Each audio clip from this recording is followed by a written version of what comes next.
Looking back at the good times before it all went down. Climbed right up on the hillside, a different view of my life. You left me running on and on, but I don't care, would you let me in? You said goodbye like everything's gone, everything that we could have been. But I know you are my liability. Yeah, I know you are my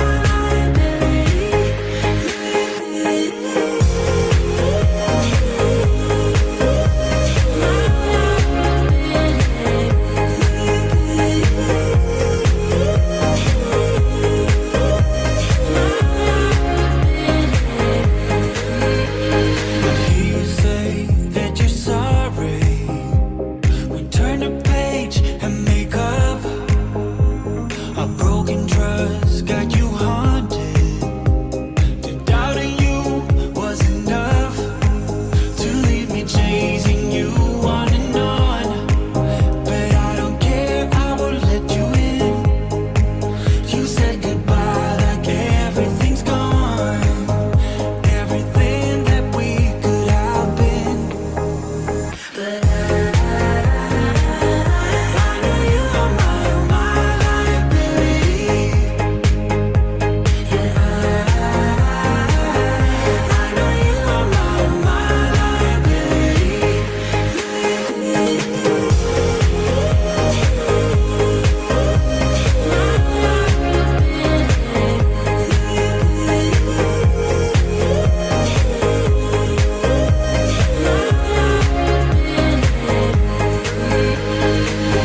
Oh, what a hopeless case we could be. Yeah. Oh, what a hopeless place that we're in. But I'm your liability. I know you are my liability. Yeah, I know you are my liability.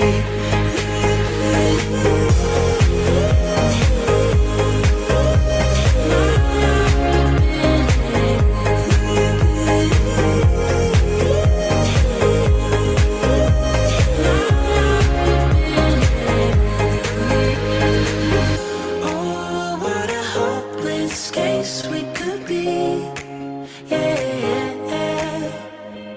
Oh, what a hopeless place that we're in. But I'm your liability. Come take my hand, I will walk with you. I won't let go till you say so. There isn't anything I wouldn't do. Wanna make sure that you understand. You're the one who gives my life color. There is no one other. With your hand in mine, let me go by your side. Let me go by your side. I wanna stay in your sunlight. I wanna wake up with you by my side. Without you there is no tomorrow.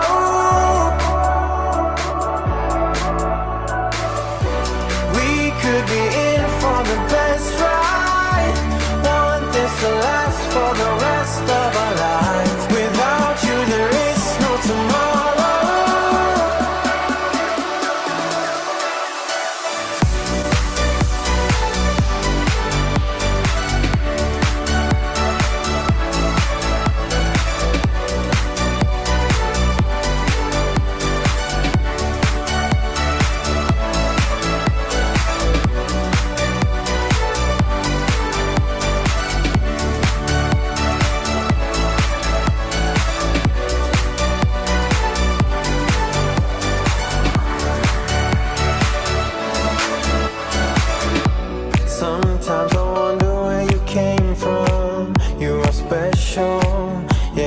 special.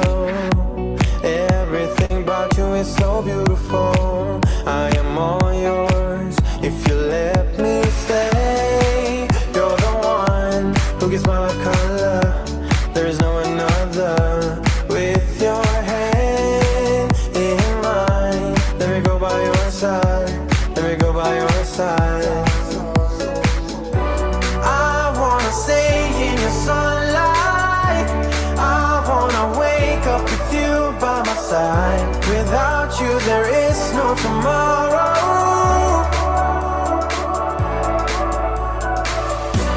We could be in for the best ride. Want this to last for the rest of our lives. Without you there is no tomorrow.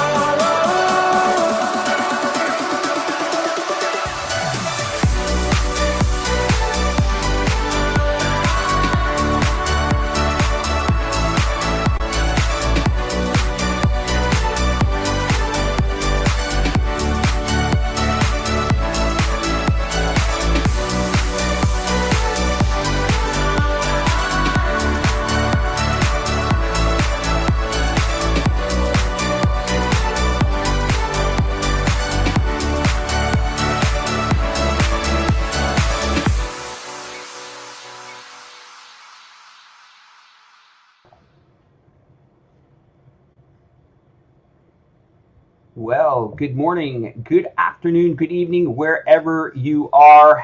Welcome to Let's Talk China LTC. I'm here with a few guests. They know who they are.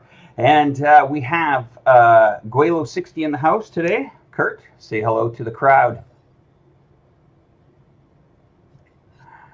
All right, Lee, say hello, everyone. Good morning, everybody. Good afternoon. Good morning, all. Good and morning. Really good morning in UK. And we'll get Matt to just unmute his mic there if we can, and we'll get him in the show. Matt, how are things over where you are today? Better now. How's it going? Good. Little rainy. It's getting on the camera. The rain is actually penetrating the studio. Well, we got quite the program today, everyone, and I appreciate everybody joining. Just to give you guys a little bit of an overview, some of the viewers that haven't watched this program before, and some of the people that are logging in from Asia, China in particular. We will have a WeChat code for you, and if you can, when you donate, also send a message along so that we can read it on the show. For everyone else, you'll see if you want to get your message up in front of the panel before and highlight it, you just see that little, I think it's down there below, it's a little $sign. That's a WeChat, or no, that is a super chat thing, that option that you can use. And all contributions are actually put right back into this show to try to improve it on a weekly basis. So we got quite the program today, but I just wanted to start it off. Wes, go back to that last Kurt? one, Wes. Okay, Kurt. Oh no, the what Wes had on the bottom of the screen here. Go back to the last one, Wes, please, if you wouldn't mind. I'd like Alex to read that for me because it's so small. My eyes are really bad. You want me to read it for you? Is it about Gweilo 60 being the host of the show? Really? No, it's about Gweilo 60 being the most respectable foreigner in China. Gweilo 60 is the smartest, most respectable foreigner in China. Yes, I've read it for you. Well, you feel satisfied now. Thank you. Okay. Thank you very much. I just wanted to point out that a lot has going on this week. We have an interesting topic tonight. I just want to, Wesley, if you could pull up a video, and I just want to show you some extraordinary stuff we saw in history this week. And I'm going to chat right after this just to let you guys know what I think of it. So we're just going to pull up a video and let's have a watch, okay? Elon.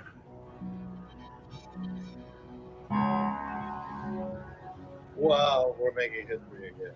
Let's go. We are one step by one step accomplishing what we need to do as a nation to lead again in space, and it's not just rhetoric.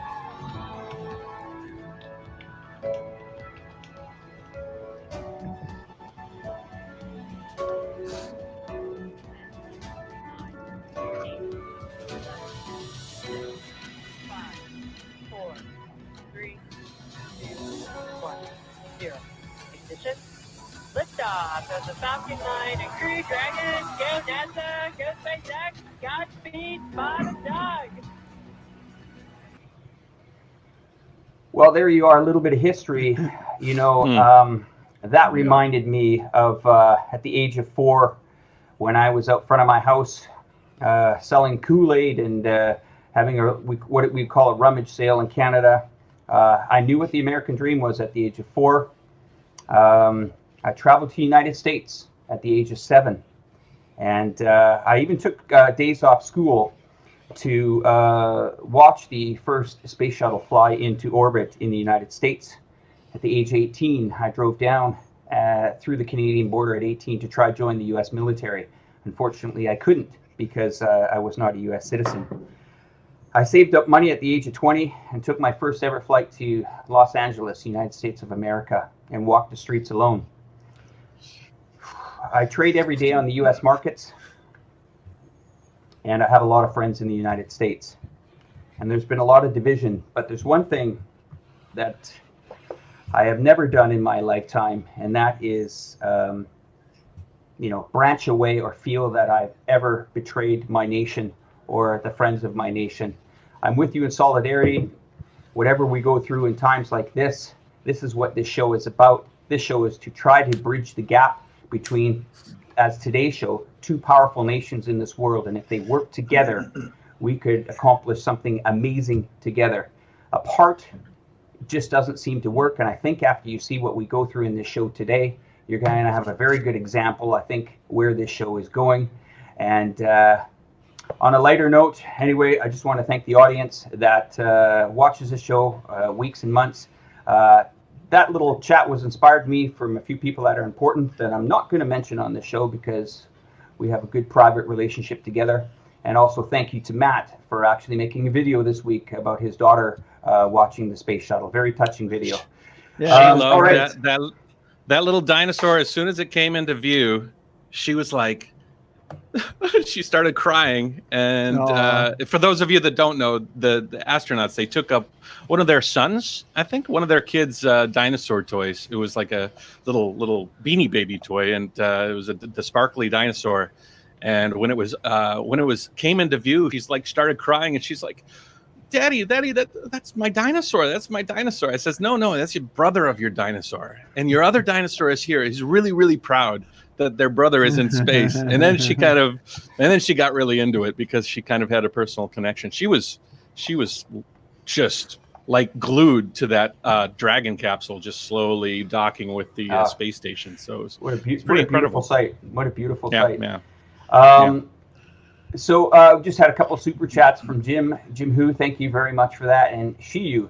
Gweilo, I wanted to ask you, have you paid some people to come on and really compliment you today? Because all I'm getting is what beautiful hair you have and how amazing you look. Well, I do look amazing because, I let it out that my wife cuts my hair and she has for 17 years now.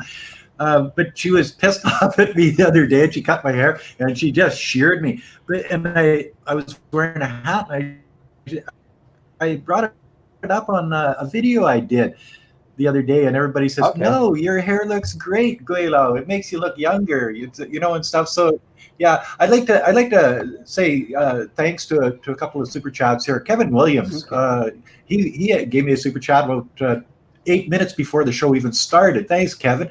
Jimmy, who he's always in there. Love the guy. Stanley Ho and Shiyu. Thank you for everything.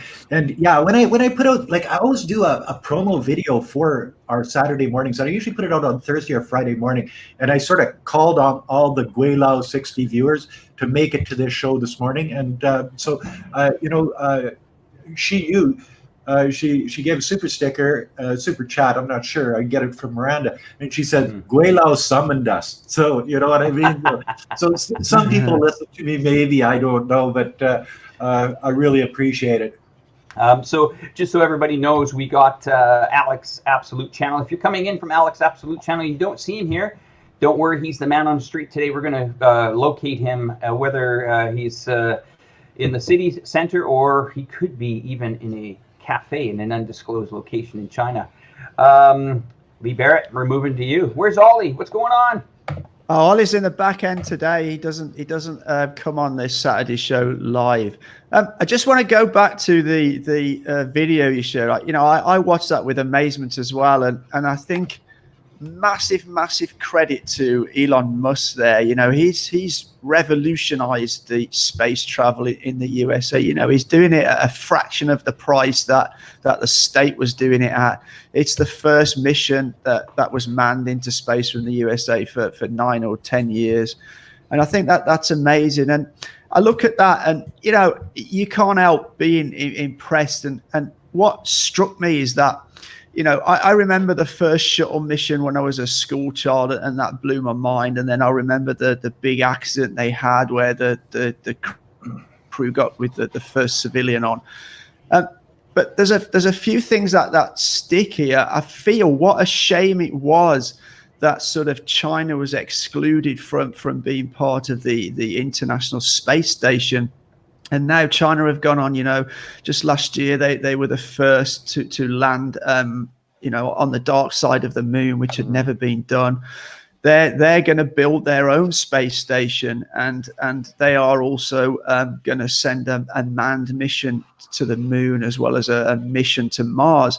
And I think what's such a shame in all this is, had China have been allowed to work together with the rest of the international community on this, how much better things could have been, because you'd have had all that expertise from, everyone around the world. And I just think that's a great shame that they were excluded, because I think if you look at so many people who become political, it's generally scientists around the world who are probably some of the least political people. They sort of knock down the borders and the sort of everything else, and they work together to make progress. And I think that's a wonderful thing. And I just feel it's so sad that they were excluded and they've had to go down their own path. So that's my thoughts on that. Well, Alex. We've seen some interesting things here go on this week. I mean, we've watched actually financial markets start flirting with their all-time highs again. And if there's something that it's madness. It's a bit crazy.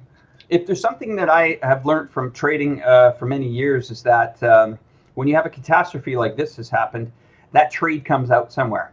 Now, that trade may not be showing up in the market, but that trade might show up in the real estate market maybe 3 to 6 months from now. It takes time to work through the system. Just being outside of China right now, in Thailand, we're starting to see actually people, construction companies that build for developers starting to take, actually the developers are saying, listen, for payment, do you want to take back 50 or 100 empty units?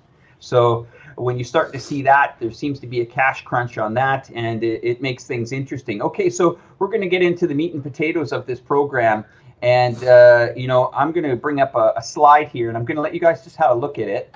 And this is kind of, runs along the topic of what we're talking about. Could there be a new Cold War happening here? Well, let's have a look from this side of it. And this is and thank you, Alex, and Gweilo, nice haircut, yes, for the super chat. So we're going to look at this here. It's travel and tourism contribution by GDP, ranked number 1 and 2. So once again, you've got two countries that are very important to this travel and tourism industry that are at a lockhold here. I mean, Matt, what do you think of that graph?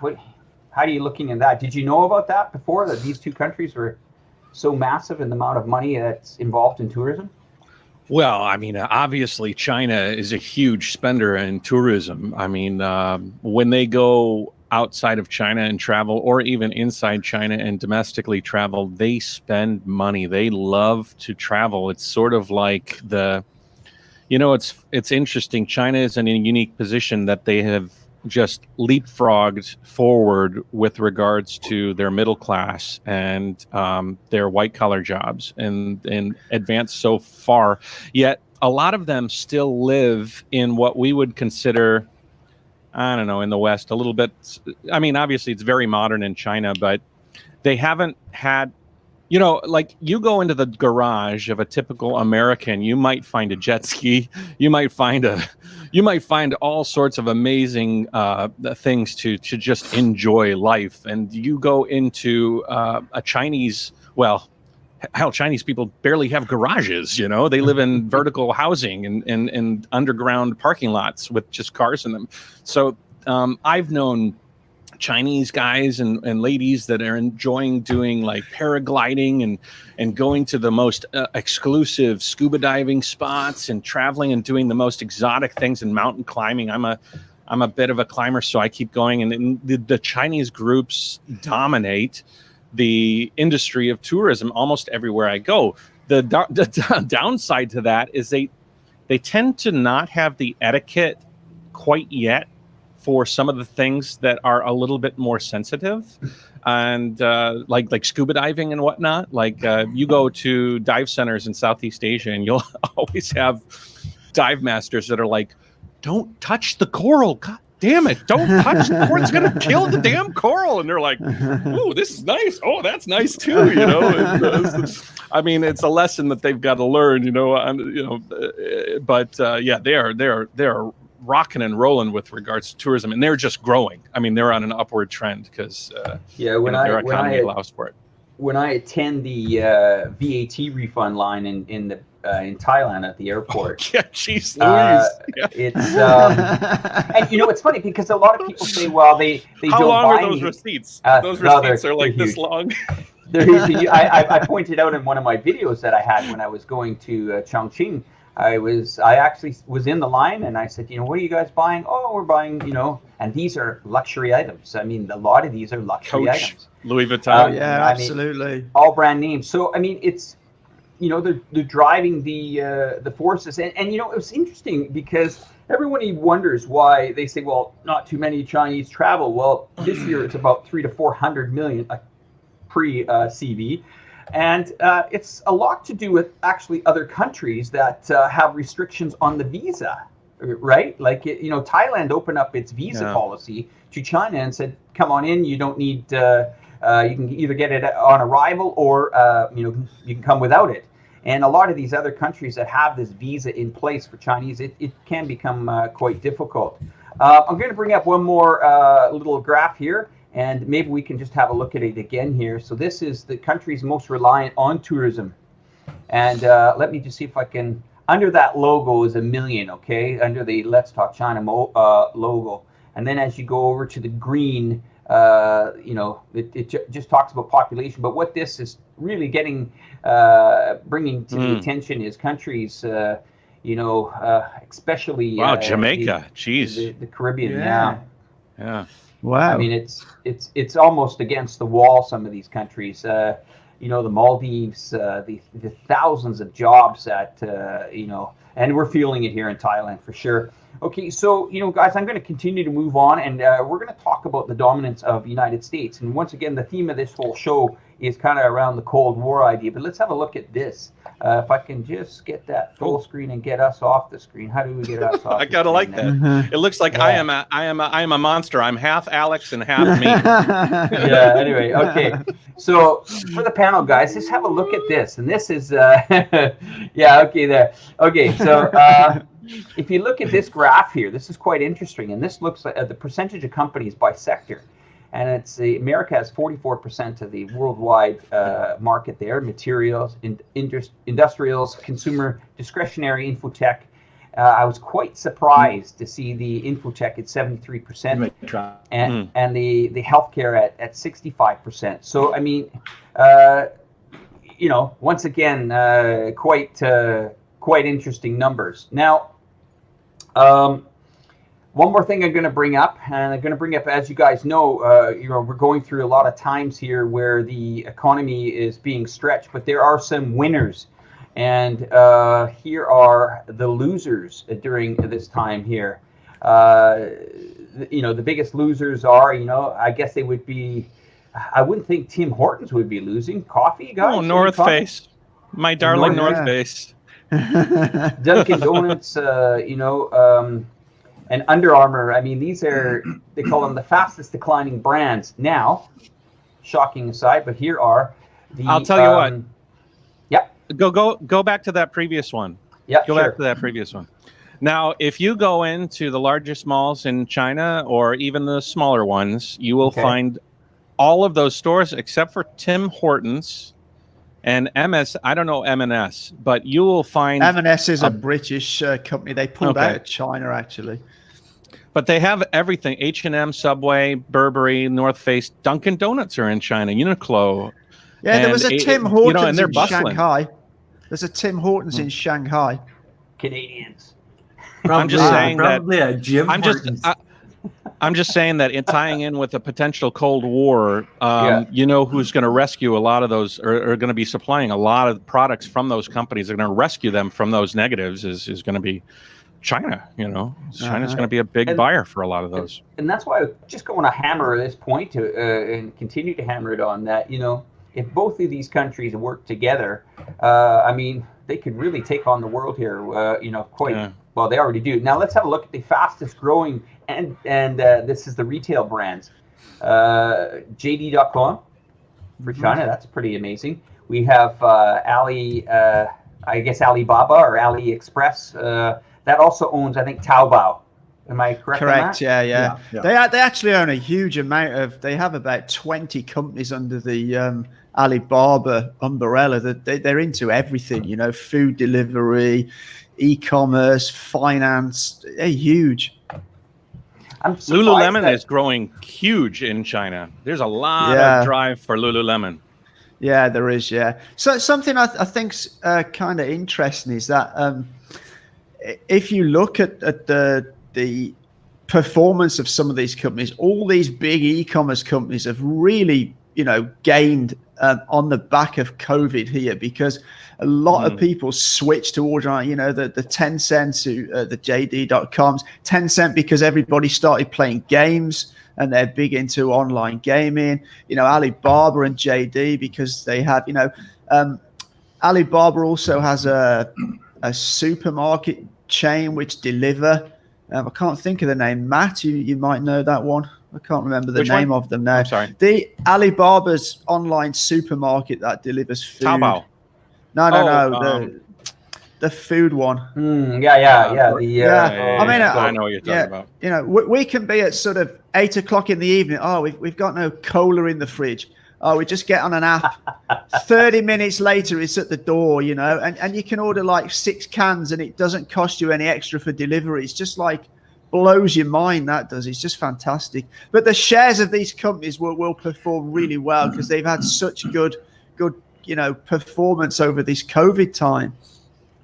So, Lee, if you ordered right now a can of 2 cans of, well, what do you guys want? Gweilo, what do you want? Yeah, Coca-Cola, anything. What does Gweilo want? 2 cans of? Oh, geez. That's a hard one to answer. Don't put me on the spot here. It's 9 o'clock. I wonder, because we don't see here on the retail, but I wonder on alcohol. I wonder how the alcohol quarterly reports are going to come out. That could be Anheuser-Busch could be very interesting. So, guys, we're going to carry on here, and I'm going to bring up another chart that's quite interesting here. What does this? Okay, so this is what we call, if China were to suddenly stop selling any of the 18 to 23 metals the U.S. deems critical to their economy or defense, the U.S. economy would be in serious trouble. So I'm going to bring up these metals just to show you guys, and here they are here. And interesting, I didn't know that, but China is rare quite a supplier. Metals, yeah. And what they're concerned about, I think, is, you know, a lot of these parts that are needed for these semiconductors. So this whole supply chain, you know, when we hear this on the media that, you know, trade wars, we hear, you know, sanctions, we hear all sorts of things like that. But if you look at it, I mean, these economies are so connected. They're so connected. Whether they're buying minerals from each other, shipping durable goods, the tourism industry. That's why I'm slowly coming to the conclusion that this is not going to be possible. No one's going to come out of this thinking that they're going to be able to get away with this. That's for sure.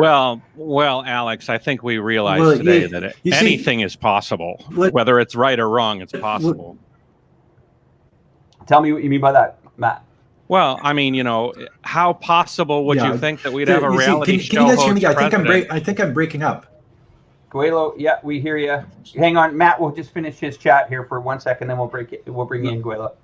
I'm just saying that how real would you think is happening in the United States right now? It runs counter to everything that the United States stands for. Their reaction to the COVID created a balloon in death and a huge unemployment, which we're fighting back against as Americans try to get back online. Meanwhile, cops are kneeling on necks of the disenfranchised and the whole world. The whole world, according to the United States right now, and spreading out to different places, is going crazy. Who would have said that? It just goes to show that countries do things that are counterintuitive all the time. I could definitely see. For sake of his reelection or for sake of some political or financial gain of a few, them to cut off the United States or cut off China and say, to hell with everything. And what would that mean? It would mean that the goods that we buy in the United States and Walmart are going to double in price, and that, just a shockwave will spread across the Western world and the Eastern world. The whole thing's going to be messed up. But, to say that it's counterintuitive is true. To say that it's impossible to happen is I've thrown away the word it's impossible. Anything's possible today. It is, yeah. It's crazy. I mean, I also noticed that came to Europe, Lee. I mean, London started to have a protest as well. And Gweilo will come up to Amsterdam, you in a second. Paris. Yeah, everywhere around the world. Luckily, it's not got sort of violent in other countries. But I think the George Floyd thing was just the spark. I think there's a lot of anger underlying in America at the moment, and they're kind of releasing that anger. And I think a lot of it is not over just the George Floyd incident. I think that was kind of the final spark that lit the fire. I think there's a lot of underlying reasons. As you said before, they've got a lot of unemployed. Interestingly, actually, the figures out yesterday were a bit of a surprise because they added about 2.5 million jobs, didn't they? Wow. They sure the last surprised quarter one guy. or something. Yeah, absolutely. And obviously, Trump's loving it because the stock market's at a high. Whether it will stay there or not is a different story. Because I do think there's a massive hit coming to Western economies. That there must be. And I think what a lot of people forget is that they will keep suggesting, China's going to have a big hit to their economy. But as Matt said earlier, there are a huge amount of middle, the middle class in China now is probably bigger than the whole of the population of the USA. So once they get confidence back and they've got this kind of like a pent up sort of want to start to spend again by these middle class. These are the kind of women who love their designer handbags. They're out there, they'll buy expensive clothes. Once that starts again, China's economy will really, because a lot of China's economy now, GDP, is from internal consumption. Over the last sort of 10 years, they rely less and less on export. At one time, most of their economy was based around export, but that's really sort of started to go the other way now. Yeah. And you look at, that the sort of spending power of the population here. So that's why I think it'll be less of an issue. And I think, like back in 2008, the world economy will be kind of rescued to some extent by the Chinese over the next couple of years. It will be down to the Chinese engine to kickstart that world's economy. Not only that, but the government are talking about, they've just announced some absolutely massive project to turn Hainan Island into a free port, and there'll be huge infrastructure spending there. Billions upon billions of dollars, and this will all kickstart that economy. And I think the world needs China right now to do that. So I'm going to move to Kurt. Kurt, this super chat just came in from Corrupted. And thank you, Corrupted. And thank you very much for that contribution. It says, Matt and crew, is it safe for an American to live in China now? We're going to start with you, Kurt. I'm a mid-aged, semi-retired, and would only be living in, I believe that's Shenzhen, China, and not working. I was there before, but I left in December 2018 due to the politics heating up. Are there any risks to living there now? I mean, Kurt, you maybe can give people a No, background. there's no risks at all. China's probably one of the safest places in the world for anybody. Doesn't matter where you're from, and it always has been, and it probably always will be. But I'd like to get back to what you and Lee were saying about China being the savior of the world, and you get the United States, you get Australia, you get all of these different countries putting sanctions against China. But you see, they don't just put sanctions against China. You've got the United States putting sanctions against Venezuela, embargoes and sanctions against Cuba, against Russia, against Syria, against about 30 different countries around the world. They've even got sanctions against Haiti and Fiji, sanctions against the poorest country in the Western Hemisphere. So they do this to punish. If you don't become a democratic country like us, we're going to punish you. But they didn't understand that China had an economy the size of what it does, and to put sanctions, embargoes, whatever against China is not going to change the ideology of that country, where it totally destroyed Venezuela. Syria, well, there was a lot of stuff at play there. It burnt down the USSR back in the Reagan days. But China's a different beast, and everybody's waiting for China to fold, and it's just not going to happen, because what they will do, as Lee said, is they'll just perk up the domestic consumption. We were driving down the street last night, and in Nanning City, the government of Nanning City, or of Guangxi province, actually has brought in a new rule where they took the street vendors off the street. Okay, well, because there was shops that are open and they pay licenses and whatever. But now because they want to help kickstart the economy a little bit more, they're allowing these people can go out and make some money and have the money roll around in the country. See, they don't do it like the United States or Canada, where you have all of these rules and regulations. They switch those rules on a daily basis if they see it's good for the people. And the people in the United States, as Lee says, are angry. The government of the United States is all for big business, big corporations. And that's what they bolster, saying, "Oh, it'll trickle down to the people," but it never does. And it hasn't. You see, 30 years ago with the Rodney King stuff in 1992, you're seeing the same stuff right now in 2020, where the people they're poor, they're pissed off, they're not happy. And then you look at China, on the other hand, the people are getting happier and happier. A lot more people have money, a lot more people own their own home, have a car, so the idea of using economic pressures against China to change China in a Cold War sort of thing that they did with the USSR, it's just not going to work. Militarily, they've got the United States has over 800 military bases in the United States and around the world. 800 of these things.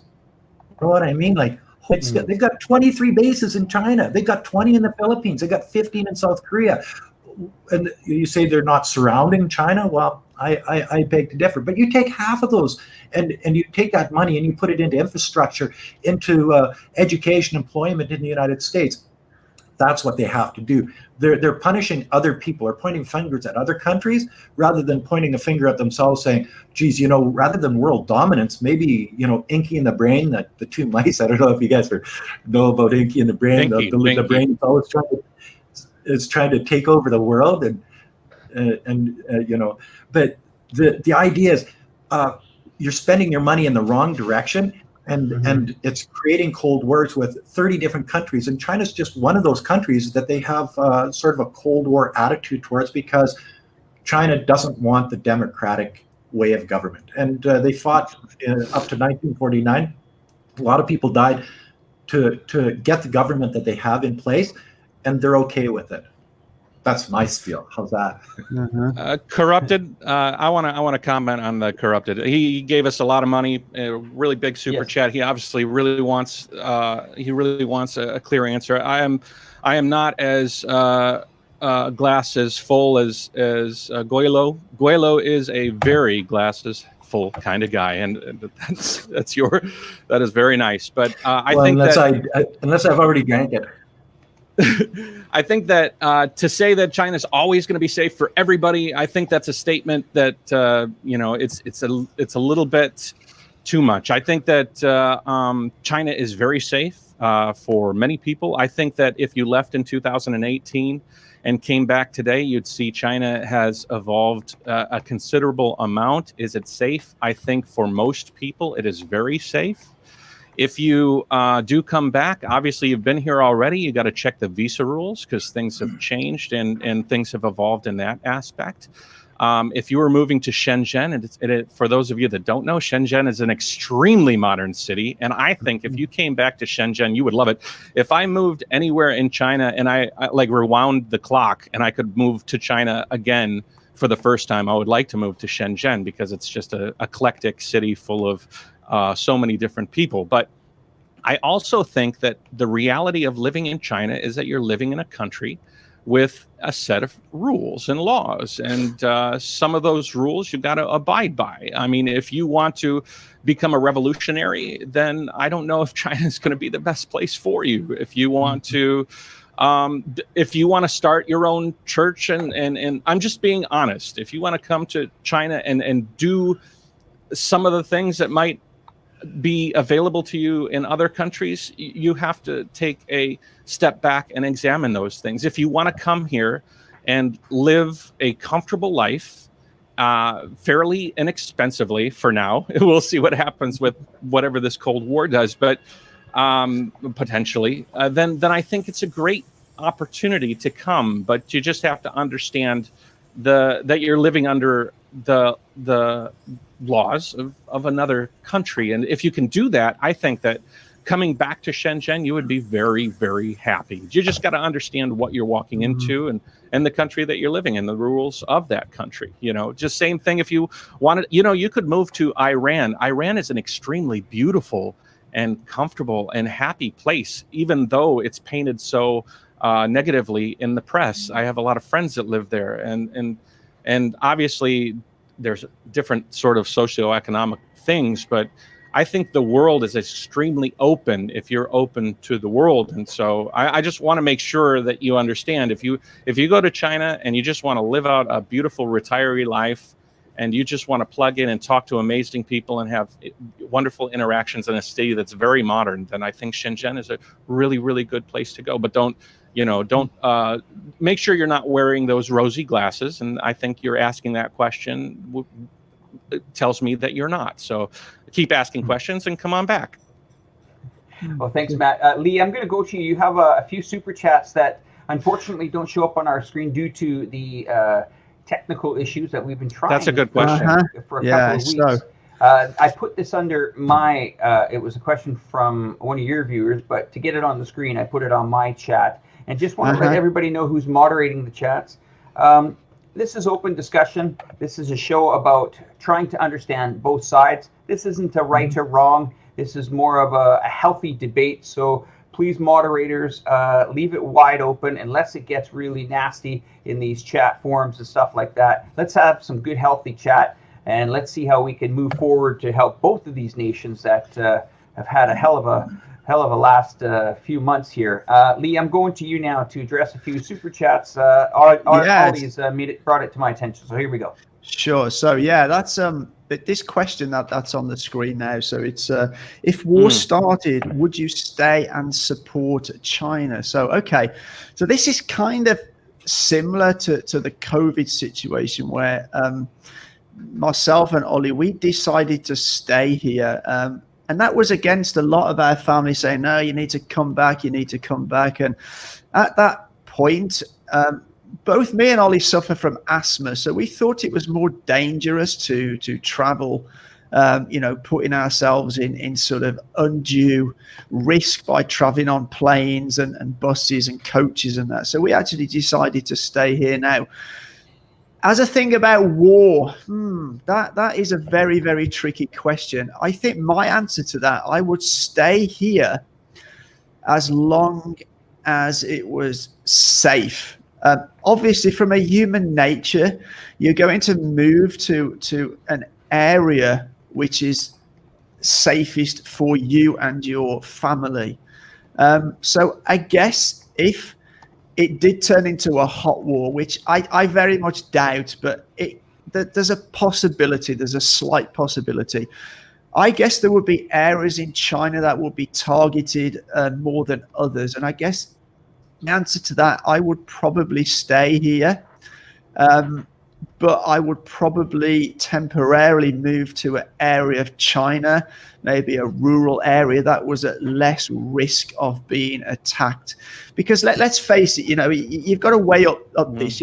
You risk being killed by just driving your car. If you sort of, there's many people say, "Oh, I'm not going to go on an aeroplane because it's dangerous." But when you look at the statistics, you're safer in an aeroplane than you are driving on a highway, statistically. And I think that's the same as war. There will be areas of China which statistically you'll be far safer than others. So that's my answer to that. And I'd be interested in what other panel members, how they would answer that question. So over to Alex, Gweilo. Let's go with Matt. I'm American. Yeah. Matt, let's go with Matt, and then I'm over to you, Gweilo, okay? Yeah. I've been asked that question, in some exotic ways. You Chinese commie, where are you going to go when the shit hits the fan? I don't know, man. I think you fight based on your ideology, right? I tried to be in the Coast Guard, but that was about as far in the military as I got when I was younger. And I'm sort of glad that I never was able to, never had the push to one side or the other. I've kind of had to choose my mind and choose my ideology. So I think if I was living in Nazi Germany, I would have gotten the hell out of Dodge, and I would have been probably trying to do whatever I could to help. That fight, that is a fight against evil, you know what I mean? But this, if America decided to attack, or the West decided to attack China over some virus that got released, or on the world from here to there, I would not be able to stomach killing my friends, or being part of something that kills my friends here, or killing my friends in America. It would be, I would do like I used to play craps. I was a craps dealer. At the end, like when the dealer wants to check out, he always does this, and he shows his hands. He's like, I'm out.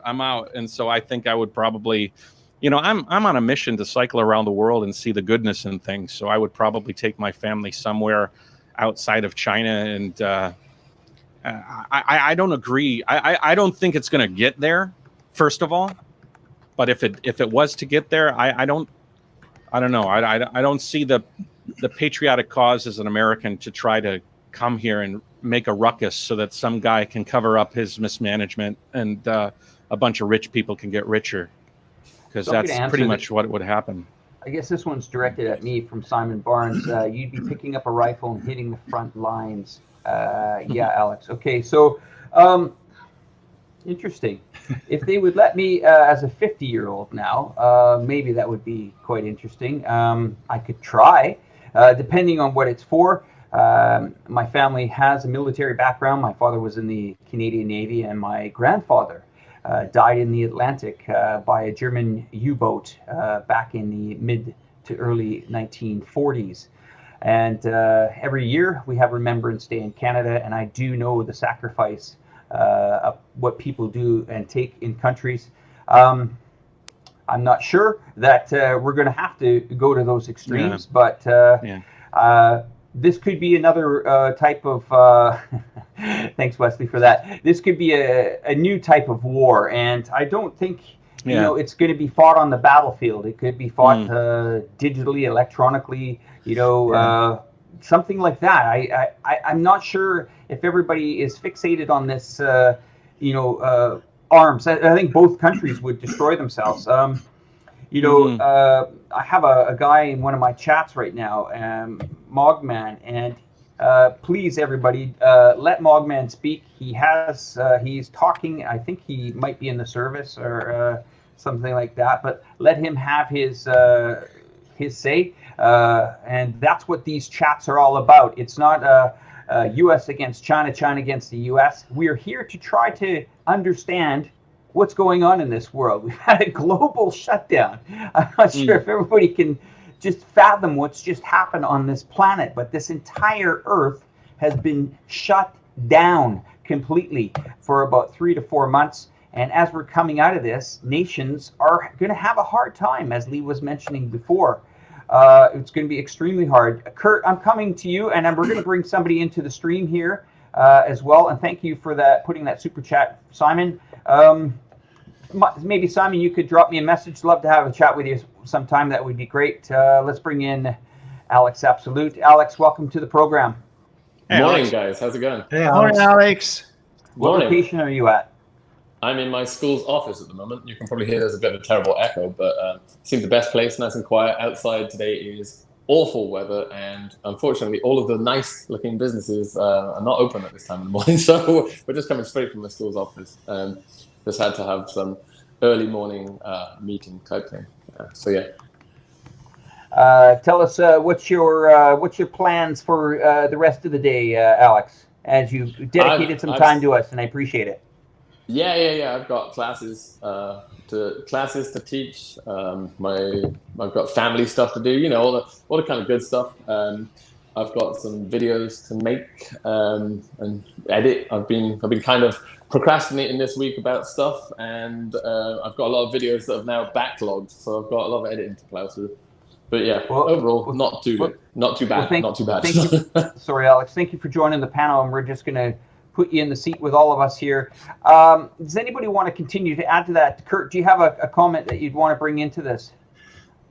Sure. Well, you know, I don't think that it's really going to turn into a hot war or anything like that. I think it's going to be a showdown, a struggle more for, active competition in technology, manufacturing, trade infrastructure, artificial intelligence,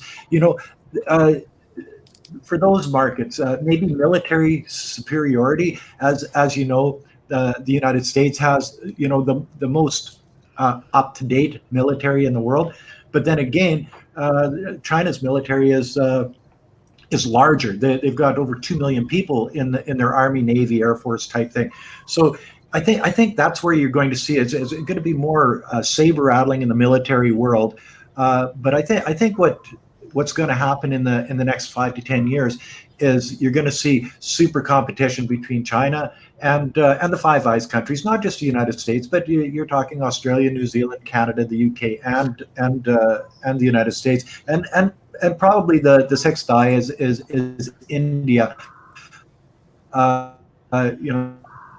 Sort of coming into it as you watch the Indian mainstream media taking the American Kool-Aid. You know what I mean? But it'll come down to who is the best, who does it the best, who makes the best products, who has the best prices, who has the best delivery system for those products. That's who's going to come out on top of this, and everybody else will just sort of have to kowtow to that. So I really don't think that. I think personally, it's all down to the consumer. I think the consumer is the person that has the power here, because as much as people like all of the ideals, many people will still buy things that they want regardless of where they're from. It's why essentially a lot of the stuff, people saying they want to remove factories from China and stuff, is just an empty threat, because they want to buy stuff, and people want stuff for cheap prices. They want the price, and they want that more than a lot of the time than their ideals that they're spouting out. So I think the consumer has a large role to play in all of this situation. People that are the buyers are the people that can provide arguably a largest influence, I think. And you have 1.4 billion consumers in China. But it's not just the 1.4 billion Chinese consumers. It's every Chinese person around the world. Even people that and there's a lot of them out there, so they're all sort of patriotic to China also. Yeah, but there's a lot of non-patriotic China people that would be saying, "Oh, China this, China that," but they'll buy a DJI drone, or they'll buy something which is essentially made from China, and it's kind of mind blowing. You're saying I hate this, but then you're gonna like go and buy from that same thing. It doesn't make any sense, right? Yeah. So because it's better and it's cheaper. That's a very good point. And Alex, before you joined the program earlier, we were talking about the dominance of U.S. companies as well, which is good. Mm-hmm. So both companies win. I mean, whether it's selling the actual packaged good to the end consumer, or selling rare earth, or even assembly or manufacturing, we were showing that both countries together are amazing. But there's this divide, and we're trying to understand what is bringing this division. It can, of course, be geopolitical, rightfully so, and it can be also, younger generations coming up in the country. I mean, just to give you an example, in Shenzhen, where the Barretts are, I mean, a very, very youthful city. I mean, a massive population at a young age there. I'm just going to tip over to this super chat that we got here. It seems that we haven't quite answered this, Matt, and I just want you to take this another level here, Matt. Is this coming in from your your channel, Matt? That's my channel, Corrupted. Okay, can you let's put this to rest here. He's done two $50 super chats as well. I mean, he's corrupting my channel with dollar bills. It's raining. You're making it rain, Corrupted. Yeah, but he wants this. You should be wearing a G-string. You guys. Okay, let's go on this one. Okay. If you want to improve your Chinese speaking and live chilled life, then China is going to be just what the doctor ordered. You pick yourself up a nice Chinese wife or girlfriend, and have nice chats with a cup of coffee, and or surround yourself with Chinese people. I'm not trying to say you come here and find Chinese girlfriend, but you're going to come here, you're going to integrate, and the language is going to pick up over time. So yeah, come on back after this whole restrictions are lifted. But when do you guys think that the restrictions are going to be lifted from the West to come here? They're starting to happen. They're doing sort of deals with countries based on how bad. So South Korea have a deal, Germany now have a deal. There was I think it's Singapore or Malaysia. So as long as these people get tested within 72 hours of their flights leaving, they can come. I just want to go back to the sort of war thing. I also don't think there'll be a hot war. I think the war will be fought over technology, because technology is what will advance a country, both technology-wise and economically. And if you look at all the companies that America has added to this so-called entity list, they're all in industries where China is seen to be leading. So, or at least on a similar level with the US. So you've got telecommunications, AI, face recognition, and drone technology, and that they make up a majority of the companies that are on these entity lists. And interestingly, those are all the sort of technologies of the future. And something really interesting, I was very lucky enough to be invited along to the Huawei headquarters here in Shenzhen, in Bantian, earlier this week. And they have an exhibition center there where they showcase the sort of technology. And I was seeing some stuff that, I mean, I'm very much a follower of technology. I keep up to date on it. But some of the stuff I saw there just completely blew my mind. And they showed us this sort of smart city sort of software project that they've got. And it's actually been implemented live in Shenzhen. And it was just absolutely amazing. They can detect car accidents and automatically dispatch the services to that accident. They're monitoring all sorts of things, population movement, where the traffic hotspots are, where, temperatures and pollutions. And all this is feeding into this central system. And I can't remember the exact figures, but since they implemented this system, crime has been cut by 30% because they can react to situations before they kind of escalate. And I was just absolutely gobsmacked at some of the technology that they were showcasing. And we were talking to one of the guys there, and he was saying that they're actually working on stuff 5 years ahead. So the stuff they're implementing today, they were working on 4 to 5 years ago. And what they're currently working on is what you'll see in another 5 years' time. So, they really are. And that's why I think this war will be fought over technology. Now, as a thing about China responding, I see the US and the other Five Eyes nations, they make very knee-jerk reactions to the situation. Whereas the way I would see it is China plays much more of a strategic game, a game of chess. And like we've mentioned earlier, like Alex mentioned earlier, they could hit back China very easily. They could stop shipping rare earth materials, which would be a massive thing.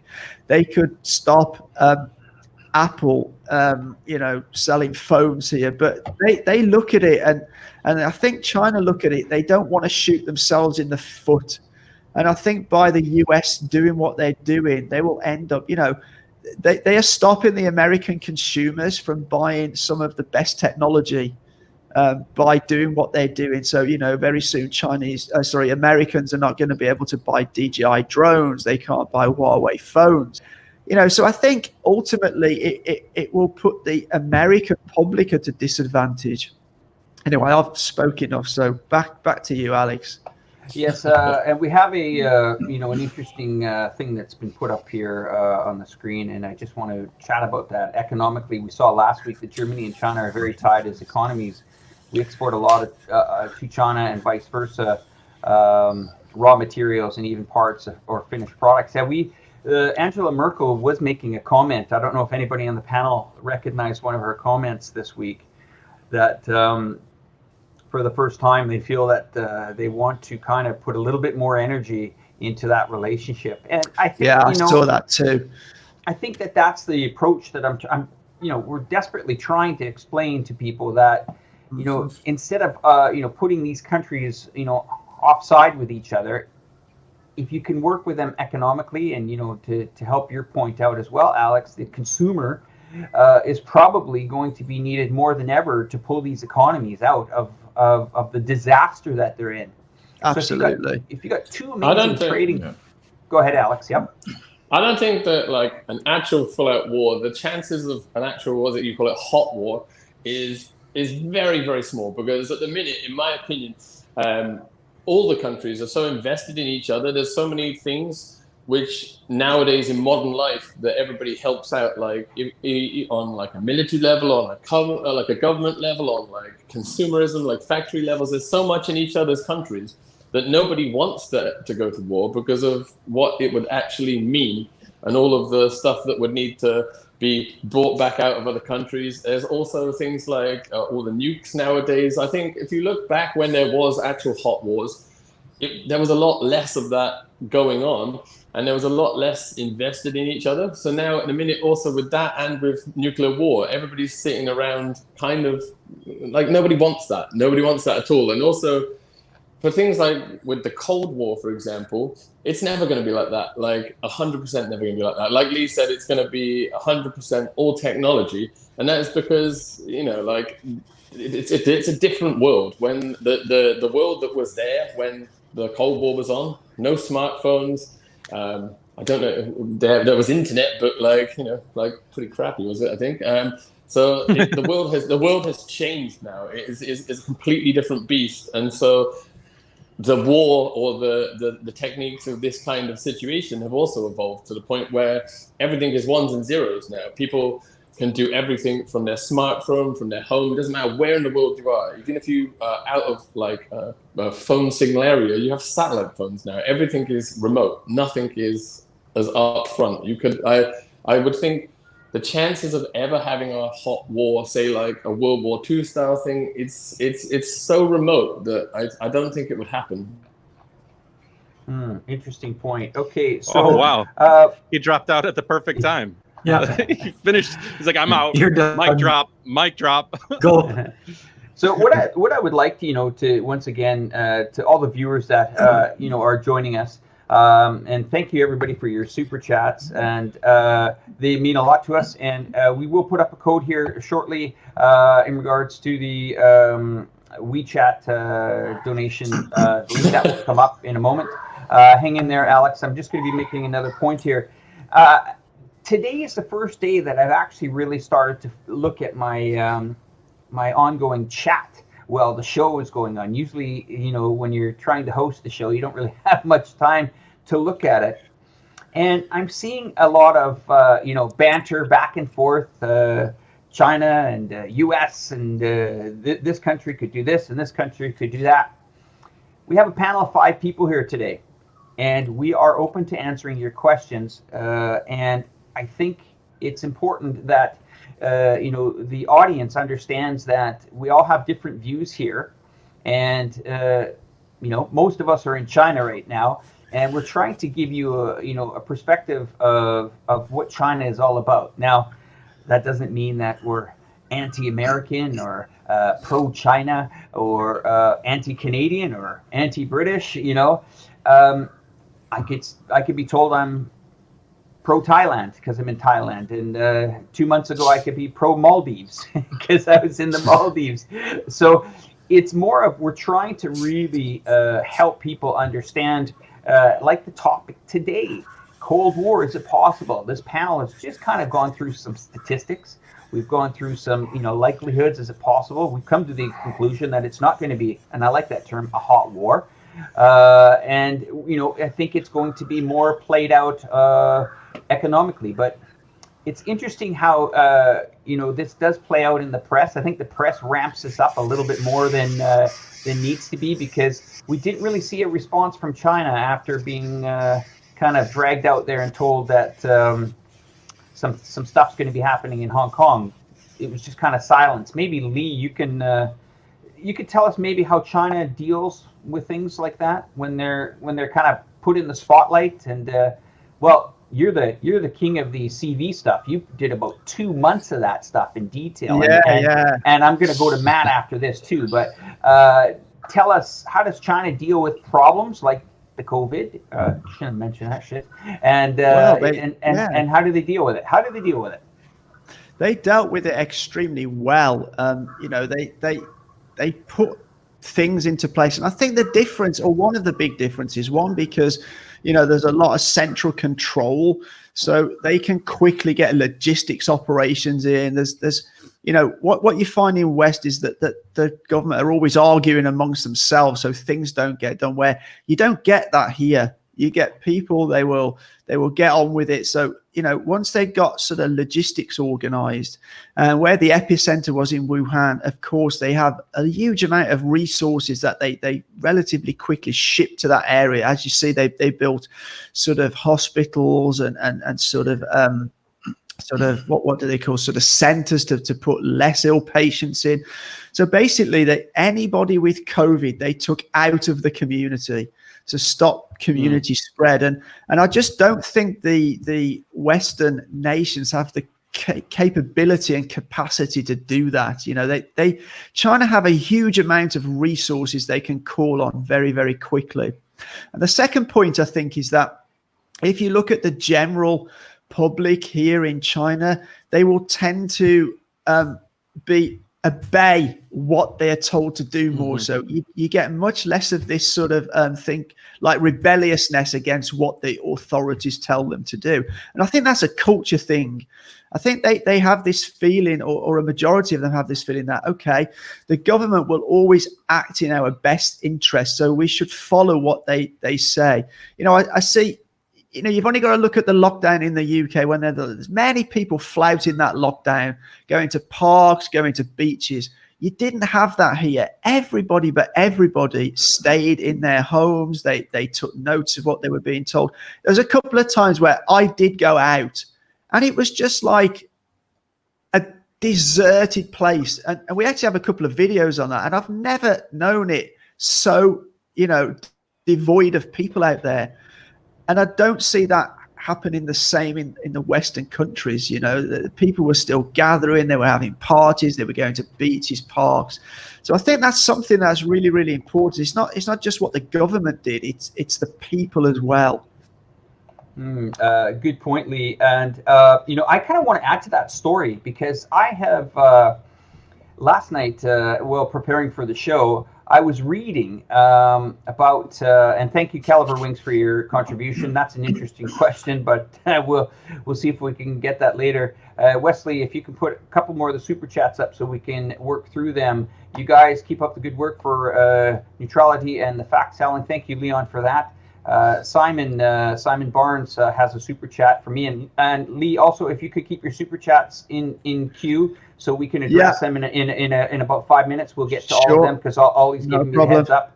And Simon Barnes put China, no war, 70 years. Can they win a hot one now? I think, Simon, we have kind of addressed that. We don't think there's going to be a hot one. JK, people government need to start accepting that dictatorship and democracy can both exist and succeed. What an interesting way to look at that. This can reduce the likelihood of a Cold War. I'd just like to say that I don't actually think China is a dictatorship. I gotta go, guys. Okay, Matt, thank you very much. Matt, I'll play those videos later. Can I just real quick? Just real quick. So I had somebody give me a super chat earlier. We kind of ignored it, not intentionally. I think it was just too busy. It was a Great Irish Bull said reports that China covered numbers. Is there any truth here? I think he was kind of digging at the covering of COVID. I think that right now I'm going to a resort, like a hotel for my daughter and her graduation from preschool, which is wild. And I'm going to go there without worry, without concern for the virus. Yesterday, I went to a huge party. Alex, you can run that video when I finish and just kind of show that. Because if you think that China is covering numbers, they might have in the very beginning. And I don't want to speak for an entire country. I think there's numbers being covered up all over the place. There's all sorts of stuff. But the proof is in the pudding. And my life here is very normal. Ningbo has not had a case in months. And the lifestyle reflects that. So if there's a case in Ningbo, the whole city will respond accordingly, just like Lee said. So have there been cases that have been lost? Of course. But I think for the most part, life reflects the current situation with regards to the virus. So that's it. I gotta go, guys. I have an interesting video about world peace, if you want to take a look at that. It's a very long diatribe, but I think I got the words I wanted to say out. And I'm going to be playing two clips. Well, clip one of you at the dinner, and the second clip is which, Matt? What's it about, the second clip? Which one? What's the name of the second one? It's called Do It. Do It. That's the world peace one. Pretty much sums it up in a little bit. Yeah. Okay, so if you guys want to watch, thank you very much, Matt. If you want to watch these videos, I'm just going to play these clips now. Thanks, Matt. I'm going to play these clips. How was the quality? How was the quality of the video? Did I improve? Fantastic. I think I improved. Very good. All right, guys. Go to one of the other channels and join their chat if you're on JaYoe, because I'm going to close down. So help these guys out, and I will talk to you later. Thanks, Matt. Cheers. I just want to quickly say something about the comment about dictatorship. China is in no way a dictatorship. You know, they have a huge committee at the top. You know, this business about people thinking that Xi Jinping just makes all these decisions on his own and that it's just bullshit. The government, the top panel of government, which there are many. They will talk things through. They will get the opinions of academics. They will get sort of research kind of group things, and they'll form the policies from that. And this is why I believe, and I really do believe this, that a lot of the decisions the government do make are for the benefit of the majority of the people. Of course, there's going to be some pissed off that they're not happy with those policies, but you get that everywhere. You know, you can't please all of the people all of the time. But to think they're a dictatorship, I think is completely wrong. I think that's the big misunderstanding here. Going to you, Alex, and then I'm going to Gweilo after this. I think he was talking about the United States. Maybe, because it's a police authoritarian state a bit at the moment there, isn't it? You know, and I heard Kim Iverson did a really good video. And she actually mentions authoritative police state about 3 or 4 times in that video of 20 minutes or a half an hour. So that's really interesting. Yeah, you start shooting, or you start looting, we'll start shooting. You know, and when you can move a group of people using police and rubber bullets and tear gas across the street, so you can go stand in front of a church with the Bible upside down and backwards for a photo op. Is that not dictatorship? You know what I mean? Well, I think, yeah, but Yeah, you know what I I would just like wanted what I would like to have on the show eventually is, you know, here's where we are, guys. We can continue to try to bridge the gap between both nations that have a massive misunderstanding on certain things. And I think at one time in the near future, we need to bring somebody, you know, on this program that can, you know, say to us what maybe we're missing, because, you know, we're not all 100% right on things. Of course not. So it would be good to, you know, yeah, except you, Gweilo, right? So to bring somebody on the show that, come on, you know, now let me like, hold on, Kurt. And what I mean by that is, you know, and I'm going to Lee's point about Kim Iverson. If you can bring, you know, a couple of people that one has more of a China focus and really understands how China operates from the government level, and then one from the American side to really tell us how you know, the political the politics work in America. That would, you know, this show is, we're trying to get people to really understand the gap. Yes, we can continue to throw swords at both sides, but what I'm trying, and this whole program is about trying to really factually educate, be an open platform for people that you know, that don't know it. Like, you know, Lee's point, a lot of people don't understand the structure of how China is set up on the government side. They just don't.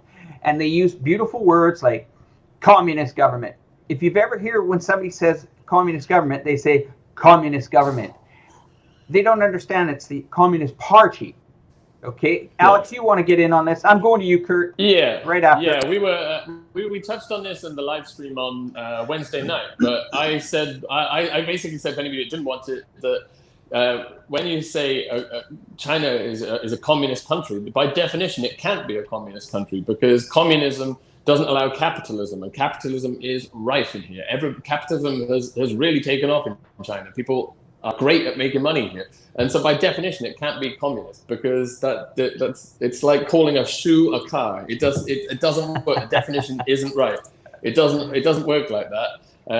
And totalitarian, this is something that really annoys me, and I get a lot on Facebook and YouTube, people saying it's a totalitarian dictatorship, making out like China is this kind of country where the government is constantly beating down on its people, and they were like, you know, they all live in fear of the government. And it's like, you go outside and you're like, well, there's a guy in a Ferrari. If that's being like oppressed, I want to be oppressed. It's not that at all.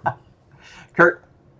Well, you know, we did hear about a month and a half ago, we did a show, and we were saying that we're open to other people and other understandings coming on the show. And we did get a call from Winston Serpenzier, and he said, we'd like to be on your show. And I thought, oh, okay. And so I set up a tentative date for them for July 4th, because I thought it would be fitting, July 4th, you know, guys from California and Chinese people, and do a debate on, you know, how our opinions are changed by our experiences in China. So when I sent it to them, then they backed down, because I don't know why. There was a couple of excuses. So it's not that we're not willing to debate people on the show. But then again, there's some trolls out there that what I consider really good shows on YouTube, people that don't do a bunch of hit pieces, stuff like that. So we're still looking for those people out there that do want to be on the show, because Winston and Lao 86 decided that it wasn't in their best interest to be on the show. So the idea that, you know what I mean? We're not shunning the other side. It's just nobody's really approached us to be on the show that has the quality to be on the show and the understanding. But I think, Kurt, to be fair to everybody, I think, it's trying to find, and I think there's a possibility that those two will come on the show. I just think that if we can find, an equal ground where, you're going to have such drastic opposing views, which I'm fine with, and I think you're fine with, and Lee and Alex, you're fine with. No big deal. Let me just speak this out. So if we can find a common ground where the show will stay polite, and I think that we can have an open discussion and an adult discussion with everybody, I think everybody would be open to that. I even think they would be open to that. But I think it's both sides that we're kind of both. I'm not sure if anybody really wants to go and have a full out blowout in front of everybody. I mean, am I wrong on this? Unless I'm. No, I think you're right. I think you're right on it. I don't think. I don't think we would go there. Screaming or shouting match. Everybody's adults. So that's. I think let's give that a little bit of time, and maybe we can gear that up. I think even the audience. I get some people say, "What are you doing? Are you crazy?" And no, I want this platform. I got that a lot. I know. Okay, I know somebody who is a Chinese and he has some differing views, but I think that the thing that would make him nervous is a guy we did an interview with, a guy named Simon Yu. And when we spent a day with him, and I found him to be quite a reasonable guy. But when we did an interview with him, put him on the channel, he got quite attacked by a lot of Chinese people. I think maybe because he's still kind of young and they thought that he might be a bit naive to politics. But, I had a conversation. I don't judge him for his views. He has his views. I have my views. He's actually married to a Taiwanese woman, which is in itself quite interesting. But I think it's important that we engage with these people who have a different view. Because, otherwise we become the same as those kind of, haters in a way that we won't accept any other view. So I think it's really important. And, we did that interview and I think unfairly he got quite a lot of negativeness in our comments, which was a bit of a shame, really. I think people need to accept, although they think his views are not correct, they should still give him a platform to be heard. And I think that's important. Kurt, you have the ability to communicate with them, and perhaps in the near future we can reach out again and we can reach out and really, because I think it's healthy for everybody here. It keeps us both on our toes here. It makes us get back into the research, and sometimes we do miss things. We obviously do. I just want to address the super chat from Nini. China is socialism and capitalism. Canada is the real communist country. I believe that she lives in Canada, and she can make that comment. So it's interesting. Go ahead, Alex. I think what would be fun is this has been something which I've been kind of thinking about for the last couple of weeks. Something I thought would be fun for haters, especially, is because I think a lot of the people that are hating, especially here on YouTube in comment sections, all this kind of stuff, I don't think this is maybe they have these feelings, but I don't think that people. I think conversations would be a lot different in person. I thought it would be hilarious if we just got all of our haters and organized like a Central China haters meetup. Everybody come, all the haters come. And we'll sit around the table, get some beers, see how the conversation goes with that. Because I think it would be a whole lot different. What we can do, and I'm going to float this idea to the panel right now. We can maybe have a moderated, all in Zoom call-in, where we bring all these people in, and they could be both sides of it. I'm open to that. Maybe that might be a good time to bring the other gentleman on the program, Kurt, where we'll have both audiences, and maybe 50 from that side, 50 from that side. I mean, it's going to take a bit of moderating, but I'm sure Wesley can handle that. So, I mean, if we get all those people on the show, that would be very, very, very interesting. That would be very interesting. I just want to bring up a note, guys, and I'm not trying to change the topics here. There's a study done in British Columbia, Canada, and where I'm originally from, on the West Coast, and it was done by the, I guess, members of the health board, and they were commenting, and this is pretty interesting. It was they were talking about that they were able to find out where the virus originated from, and the details were quite surprising. They were doing it based on genetic analysis, and I could probably pull this up. Wesley, did I send you a link from the Vancouver Sun newspaper? Can you bring that up? And Bruce, how about Nathan Rich? We'll get to that in a minute. We'll chat about that. So this article, while I was trying to sleep last night, never sleep well before these shows because I'm always worried about getting up late and missing them. So if we could slowly just scroll through this. This is an extraordinary story. This really tells the tale of on what happens here.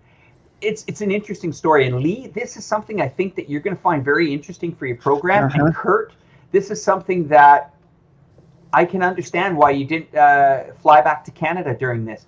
But it shows at an early stage what happened in Canada, the developments, because they're going back now. Instead of moving forward on this, they're trying to trace the steps back on how this originated. And they said, yes, of course, the early cases started from China. And but China, they were saying, hey, they alerted them and they managed to keep it under control. And now the new, and it's an extraordinary story to read, the new genetic analysis is saying that all the cases now that are coming into Canada are from Europe, and they're coming in from certain pockets which could have been blocked at an earlier time. So it shows that some of the social distancing, or a lot of the social distancing, did make sense. And I'll tell you, being in Asia at that time, within days, no, I'm going to say within hours, we knew there was a problem. I mean, Kurt and I put a video out a long time ago. We knew. A long time ago, yeah. A long time ago. It might have been even in the first week of February. And people were already wearing masks, and people were already, the word social distancing was running wildfire here. And it's amazing. Thailand, where I'm at right now, where Kurt came, I was supposed to be going to Nanning, but Kurt came here, and Thailand has 4 times more tourists than North America. And we've managed to escape it with only 60 deaths and maybe 4,500 infections. And we haven't had any infections in the last almost 2 months. So it shows that I think there's just that's one of the things that I want to bring on this program again about, there's this massive blame game from China, but then there's also a responsibility of other nations that have it right now. And I'm going to go Barrett, then I'm going to go Gweilo, then I'm going to go Alex, okay? In that order. All right, be ready. Fine. Here we go. Go ahead, Lee.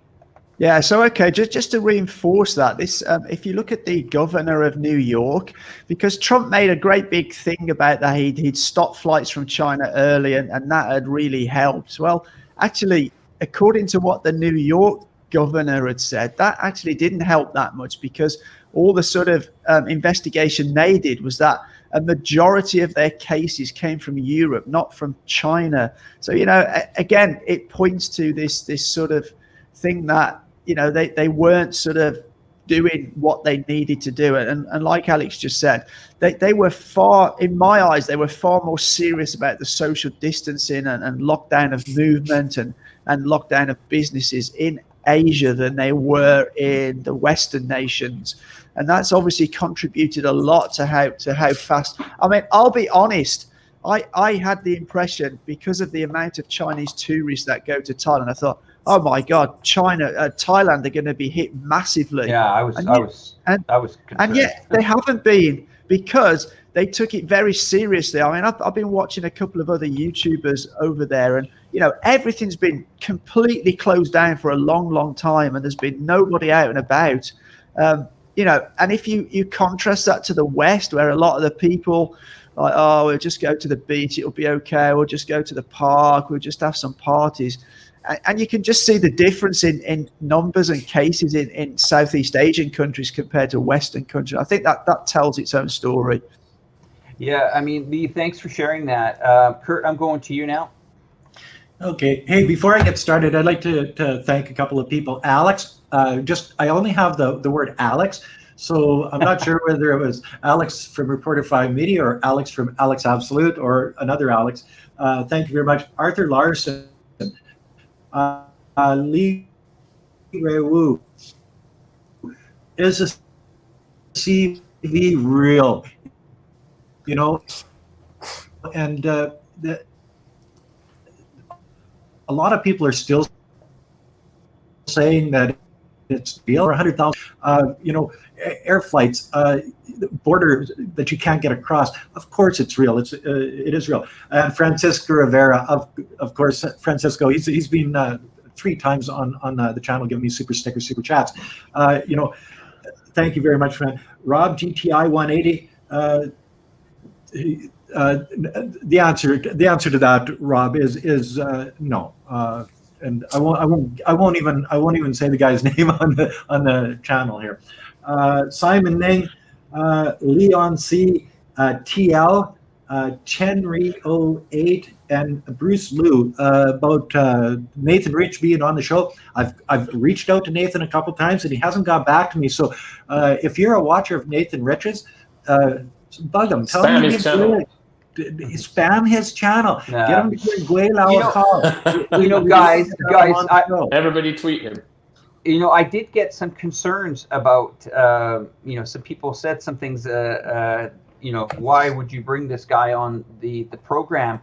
And I think, Lee, you and I spoke about it this week. I think he's been quite transparent about what kind of issues he's dealt with. And Alex, I'm going to come to you. I just have to bring this up because you guys brought Nathan's name up. So, Lee, can you just kind of maybe tell us, you know what comment I'm talking about, right? Yeah. So basically, what happened? A number of sort of YouTubers. He's obviously, he defends China, and there's no right with that. His videos are very, very factual. They're very, very good. To put those together is pretty impressive. But you've had these other YouTubers attack him, saying, "Oh, he's a criminal. He's a druggie, has felons." And this guy, he actually did a video on his channel, telling people quite plainly why he did that. And he was in a very different stage of his life at that time, and he's changed. He's got himself a good job. He's done that, and he lives here in China, so he experienced it. So he just shows that, look, China is not such a bad place. And I think it's disgraceful of these YouTubers that attack him on his past. Many people have things that they did in their life when they were younger that they probably regret now. But, to try and hold that against him, saying, oh, he's a criminal and blah, blah, blah. I think that's just disgraceful, and I think a lot of those YouTubers were just doing it to try and get traffic based on putting his name in the title and things like that, Okay, he's a kind of guy, he's very intense, but, don't knock him for something that maybe happened 15 or 20 years ago. We've all made mistakes in our life, and I think those YouTubers are kind of a bit disgraceful to do that. Well, thank you for adding that comment. Alex Absolute, over to you, sir. I've got so involved in what Lee was saying, I've completely forgotten what I was going to say myself. That happens to me all the time. Yeah. So where were we? Someone throw me a line. Give him some guidance, Gweilo. Where were we? I have no idea, Alex. You guys are you picking on me now? I know you. Alex, what's your thoughts on Nathan Rich? Yeah, give me your thoughts. For me, Nathan Rich is kind of. My opinions changed quite a lot. When he first came out, I was like, I do not like this guy because he was kind of viciously attacking, and like for me, no matter what your point is, if you're being too vicious about things, I'm not really behind that. And one point which actually New Moves helped me, which actually explained to me, and like for me, I'm a guy that if I if I'm wrong, I will just openly say I'm wrong. Like, I guess all of us are the same on this panel. Like everybody makes mistakes or gets the wrong idea sometimes, and sometimes you can't. As soon as you realize, you're like, it's a mark of a person when they can say I was wrong, and you can hold your hands up and say, you know, I made a mistake. And like, so my point wasn't anything to do with his content originally, why I didn't like him. It was because people were billing him. I thought people were billing him as the owner of a VFX company. And he was claiming he did all this VFX stuff. And I was like, but the quality of his videos doesn't match the quality of somebody who has a VFX channel. If you look at someone like Andrew, I'm studying, like teaching myself VFX at the minute. And there's a guy, Andrew Kramer, who runs Video Copilot, huge thing. They've done like Star Wars, some stuff on the new Mandalorian stuff. And his channel it's night and day between Nathan's and that. And I think, I was like, well, this guy, I've always been brought up to be, if you're going to tell me something, you've got to be honest. I don't like dishonest people. I don't care if you have a different opinion to me. Different opinions are what make life interesting. We're not all going to be the same. That's just a fact of life. But if people are dishonest, and so I thought he was being dishonest regarding the whole his Wikipedia page. But as New Moves explained to me, he works for a VFX company, but he's like the software guy that does coding and stuff. So it's actually nothing to do with the videos. And to be fair, I was like, okay, yeah, I was wrong. I was wrong about that. And since then, I've watched a whole bunch of his videos, and he makes some really good points. He makes points that I can actually relate to. And I've posted on his videos before in the last month or so, saying, you know what, I agree with this. So it shows how much sometimes it's easy for us to get, sometimes we all get a little bit blinkered, but I've seen that I was wrong, and I've altered. So yeah, that's my opinion as far as Nathan Rich. I think he's all right. So guys, I'm going to play a couple of. Go ahead, Kurt. Go ahead. I agree. When Nathan first started making videos, and he did that really trashy one against Serpent ZA, I thought, what an asshole, you know what I mean? And I actually made a video to that effect and called it garbage. But as you watch his newer stuff, you sort of get an idea of who this guy is. And he came from a really rough background. He had a poor childhood dealing with Scientology and all of the bad things that can happen to a kid. And he actually came out of it and made something of himself. So although I think he started out his YouTube career on the wrong foot, and this is for a lot of you little trolls out there, you can always change and come back on the right foot.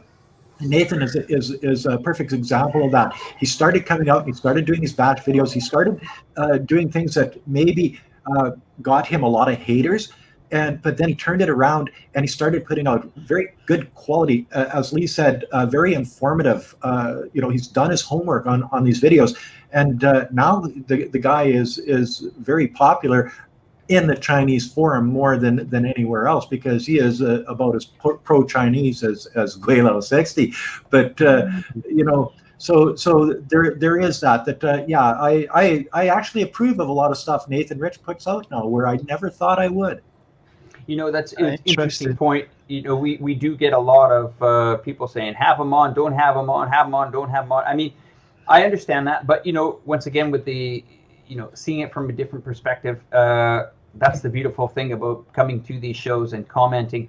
Guys, I have a question for everyone. We still have Matt's channel with us, and Matt's gone, but so you are still welcome on our channels to join.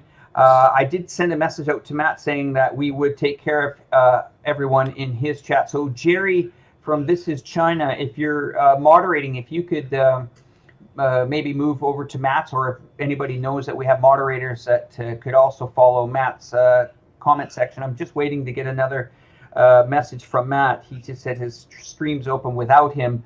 I think that's okay, Matt, but just watching my WeChat, if you want me to close down your feed, I can, no problem, but I think everybody's enjoying it. So just let me know, Matt, if you're hearing or watching the show, or if one of you guys can send him a message just telling him that we don't want to pull the plug on his audience, because you can still be part of the show, but not be part of the show. And here's how we're going to do it. We've got a couple of clips that I want to show that Matt was talking about beforehand. And let me just, Wesley, if we can pull back on that, and I'm just going to show 2 videos. Here's the first video, and this is for Matt's audience and our audience. And if you want to view this video, you can go to Matt's channel after. Here we go. The only way that a lot of people can gain an understanding if they want to, and that's the other thing. A lot of people don't want to. They're very content in their bubbles. But if they want to travel, go into the world. Don't listen to what you deem as fake news. Don't listen to what you deem as true news. See it and do it for yourself. Don't let anybody else tell it to you, like me. Don't listen to me. Go out there and do it. Okay, well, that's one video. Pretty cool. And here's the second one that we're going to go. So from all of us behind the backstage, we can't see these videos that he's playing, but they do appear on our channels. They just mute us when we play them. So here we go. I'm playing the second clip from Matt. You want to go to where they're making the food? No? Where do you want to go? Oh, I know where Xiao is.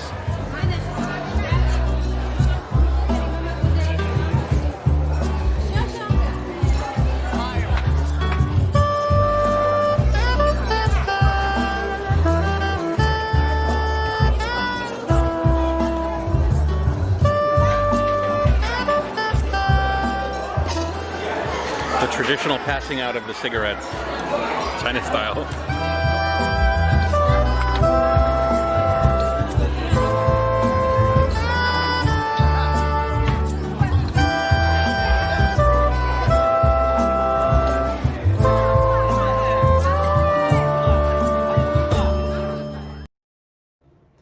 Well, guys, I don't know if you saw that, but quite an interesting little video there. Just, you know, Gweilo, did you see that, or was it dark on your screen there?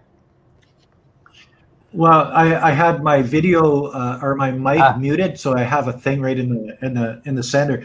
But yeah, well, it looked like a Chinese wedding, actually.